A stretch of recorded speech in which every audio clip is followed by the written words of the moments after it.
Assalamualaikum warahmatullahi wabarakatuh. Jumpa lagi di channel Amin Al-Amrur. Alhamdulillahi rabbil alamin. Allahumma sholli ala Sayyidina Muhammad wa ala ali Sayyidina Muhammad.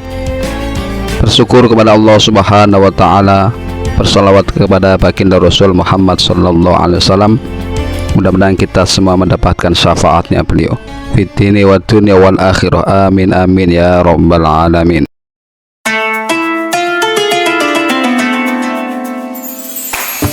Kisah Waliullah Syekh Kuro. Syekh Kuro adalah salah satu ulama penyebar agama Islam pertama di tanah Sunda. Nama aslinya adalah Syekh Hasanuddin atau Syekh Qurratul Ain atau Syekh Mursadatillah. Makam Syekh Kuro terletak di Pulau Bata, Desa Pulau Kalapa, Kecamatan Lemah Abang, Kabupaten Karawang, Jawa Barat. Dalam sejarahnya diceritakan awal mula penyebaran agama Islam di Karawang bermula ketika Syekh Kuro mendirikan pondok pesantren yang bernama Pondok Kuro yang memiliki arti tempat untuk belajar Al-Quran pada tahun 1418 Masehi atau 1340 tahun Saka. Konon kabarnya ulama besar yang bergelar Syekh Qurratul Ain atau Syekh Hasanuddin. Beliau adalah seorang yang arif dan bijaksana dan termasuk seorang ulama yang hafidh Al-Quran serta ahli qiraat yang sangat merdu suaranya. Syekh Kuro adalah putra ulama besar Mekah, penyebar agama Islam di negeri Campa, yang bernama Syekh Yusuf Siddiq, yang masih keturunan dari Sayyidina Husain bin Sayyidina Ali radhiyallahu anhu dan Sayyidatina Fatimah putri Rasulullah sallallahu alaihi wasallam.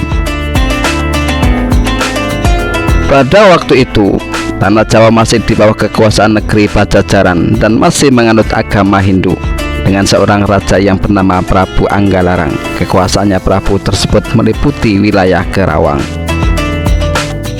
Sebelumnya datang ke tanah Karawang sekitar tahun 1409 Masehi, Syekh Kuro menyebarkan agama Islam di negeri Campa, lalu ke daerah Malaka dan dilanjutkan ke daerah Marta Singa Pesambangan dan Japura, akhirnya sampai ke pelabuhan Muara Jati, Cirebon. Di sini beliau disambut dengan baik oleh Ki Gedeng Tapa atau Ki Gedeng Jumajan Jati yang masih keturunan Prabu Wastu Kencana, dan oleh masyarakat sekitar. Mereka sangat tertarik dengan ajaran yang disampaikan oleh Syekh Kuro yang disebut ajaran agama Islam. Penyebaran agama Islam yang disampaikan oleh Syekh Kuro di tanah Jawa rupanya sangat mencemaskan Raja Pajajaran, Prabu Anggalarang, sehingga pada waktu itu penyebaran agama Islam agar dihentikan. Perintah dari Raja Pajajaran tersebut dipatuhi oleh Syekh Kuro, namun kepada utusan dari Raja Pajajaran yang mendatangi Syekh Kuro, beliau mengingatkan meskipun ajaran agama Islam dihentikan penyebarannya, tapi kelak nanti keturunan Prabu Anggalarang akan ada yang menjadi seorang waliullah. Beberapa saat kemudian beliau pamit pada Ki Gedeng Tapa untuk kembali ke negeri Campa. Di waktu itu pula Ki Gedeng Tapa menitipkan putrinya yang bernama Nyimas Subanglarang untuk ikut dan berguru pada Syekh Kuro.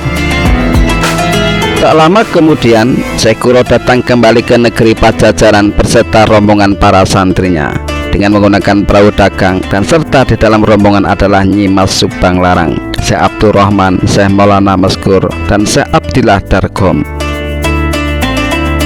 Setelah rombongan Syekh Kuro melewati Laut Jawa dan Sunda Kelapa dan masuk Kali Citarum, yang waktu itu di kali tersebut ramai dipakai keluar masuk para pedagang ke Pajajaran, akhirnya rombongan beliau singgah di pelabuhan Karawang. Menurut buku sejarah masa silam Jawa Barat yang terbitan tahun 1983 disebut Pura Dalem, mereka masuk Karawang sekitar 1416 Masehi, yang mungkin dimaksud Tanjung Pura, di mana kegiatan pemerintahan di bawah kewenangan Jabatan Dalem, karena rombongan tersebut sangat menjunjung tinggi peraturan kota pelabuhan, sehingga aparat setempat sangat menghormati dan memberikan izin untuk mendirikan musola di tahun 1418 Masehi sebagai sarana ibadah sekaligus tempat tinggal mereka. Setelah beberapa waktu berada di pelabuhan Karawang, Syekh Kuro menyampaikan dakwah-dakwahnya di musola yang dibangunnya, yang sekarang menjadi Masjid Agung Karawang. Dari uraiannya mudah dipahami dan mudah diamalkan. Ia beserta santrinya juga memberikan contoh pengajian Al-Quran, menjadi daya tarik tersendiri di sekitar Karawang. Dikisahkan Syekh Kuro ini sering mengumandangkan suara qoriknya yang merdu bersama murid-muridnya, yaitu Nyi Subang Larang, Syekh Abdul Rahman, Syekh Maulana Maskur, dan santri lainnya seperti Syekh Abdullah Darkom alias Syekh Darugem alias Syekh Bentong bin Jabir Mundofah alias Syekh Maghribi, keturunan dari sahabat Nabi Sayyidina Utsman bin Affan. Berita kedatangan kembalinya Syekh Kuro rupanya terdengar oleh Prabu Anggalarang yang pernah melarang penyebaran agama Islam di tanah Jawa, sehingga Prabu Anggalarang mengirim utusannya untuk menutup pesantren Syekh Kuro.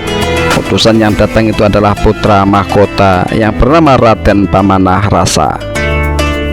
Sesampainya di pesantren, putra mahkota tersebut hatinya tertambat oleh alunan suara yang merdu yang dikumandangkan oleh Nyi Subang Larang dalam mengalunkan suara ayat-ayat Al-Quran. Prabu Pamanah Rasa akhirnya mengurungkan niatnya untuk menutup pesantren tersebut. Atas kehendak yang maha kuasa, Prabu Pamanah Rasa menaruh perhatian khususnya pada Nyi Subang Larang yang cantik dan merdu suaranya. Lalu akhirnya Prabu Pamanah Rasa melamar dan ingin mempersunting Nyi Subang Larang sebagai permaisurinya. Pinangan tersebut diterima, tetapi dengan syarat mas kawinnya, yaitu lintang kerti jejer 100. Yang dimaksud itu adalah simbol dari tasbih yang merupakan alat untuk berwirid. Selain itu, Nyi Subang Larang mengajukan syarat lain, yaitu agar kelak anak-anak yang lahir dari mereka harus menjadi raja seterusnya. Menurut cerita, semua permohonan Nyi Subang Larang disanggupi oleh Raden Pamanah Rasa. Atas petunjuk Syekh Kuro, Prabu Pamanah Rasa segera pergi ke Makkah. Di tanah suci Mekah, Prabu Pamanah Rasa disambut oleh seorang kakek penyamaran dari Syekh Maulana Ja'far Shiddiq.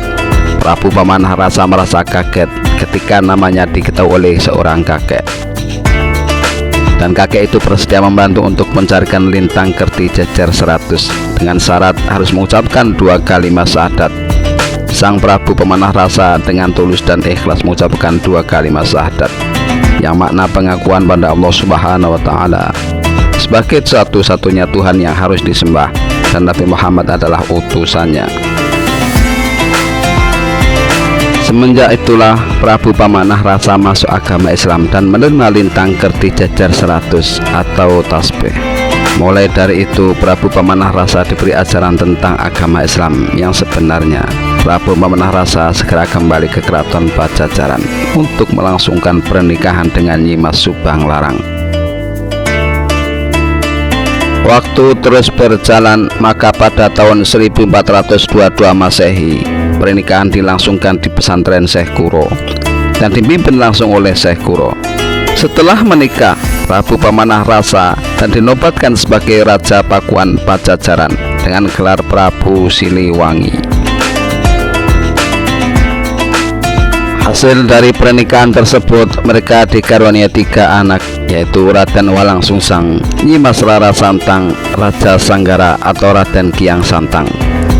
Setelah melewati usia remaja, Raden Walang Sungsang bersama adiknya Nyi Mas Rara Santang pergi meninggalkan Pakuan Pajajaran dan mendapat bimbingan dari ulama besar, yaitu Syekh Nurjati di perguruan Islam Gunung Jati, Cirebon. Setelah kakak beradik menunaikan ibadah haji, maka Raden Walang Sungsang menjadi Pangeran Cakrabuana dengan sebutan Mbah Kuwu Sangkan, dengan beristrikan Nyi Mas Endang Gelis, putri Pandita Ajar Sakti Danuwarsi. Sedangkan Nyi Mas Rara Santang waktu pergi ke Mekah diberi istri oleh Sultan Mesir yang bernama Syarif Abdullah. Sedangkan Raja Sanggara menyebarkan agama Islam di Tatar Selatan dengan sebutan Prabu Kiang Santang. Nyi Mas Rara Santang setelah menikah dengan Raja Mesir, namanya diganti menjadi Syarifah Mudaim Dari hasil pernikahannya dikarunia 2 orang putra, masing-masing bernama Syarif Hidayatullah dan Syarif Nurullah.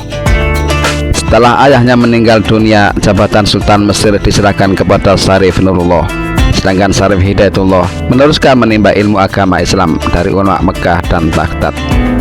Wallahu a'lam bishawab. Inilah sepenggal kisah Wanullah Syekh Guru. Semoga bermanfaat bagi kita semuanya. Amin amin ya rabbal alamin. Jangan lupa like, share, dan subscribe. Terima kasih. Akhirul kalam, wassalamualaikum warahmatullahi wabarakatuh.